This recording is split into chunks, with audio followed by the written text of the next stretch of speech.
On imagine de l'indignation, de la stupeur, même si c'est vrai malheureusement que ce type d'actes se multiplie ces derniers temps dans l'Hexagone. Oui, bonsoir. Indignation, stupeur, écœurement suite à ces tags antisémites et menaçants à l'encontre non seulement d'Hervé Gerby, ancien président du CRIF Grenoble-Dauphiné, et de moi-même, tout cela dans nos locaux professionnels. Voilà, vous voyez à l'écran les différents tags.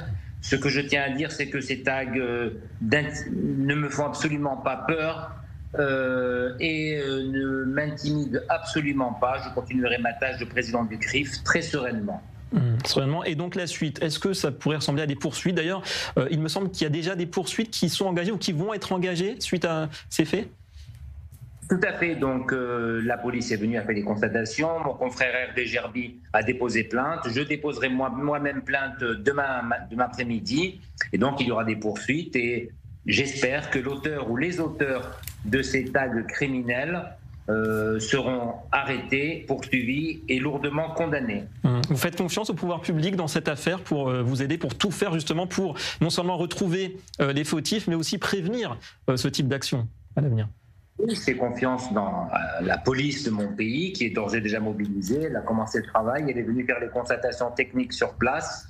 Donc je fais confiance à la police de mon pays pour faire ce travail. Mais je tiens à dire qu'on est en présence là d'un antisémitisme, d'intimidation, mais le CRIF n'entend pas se laisser intimider. Moi, je continuerai très sereinement mon travail de président du CRIF. Voilà, c'est la meilleure réponse sans doute. Globalement, si on veut parler du climat actuel en France, l'antisémitisme, effectivement, est-ce que vous, personnellement, vous êtes inquiet, peut-être pas forcément pour Grenoble, mais sur cette tendance, pour l'avenir de la communauté juive en France, au vu de ce qui se passe?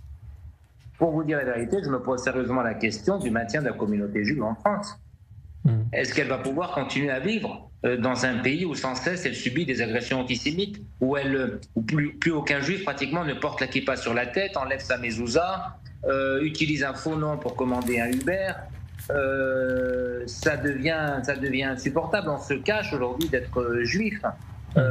Et beaucoup de juifs aujourd'hui, une majorité de juifs se posent la question de savoir s'ils doivent rester en France ou quitter le pays.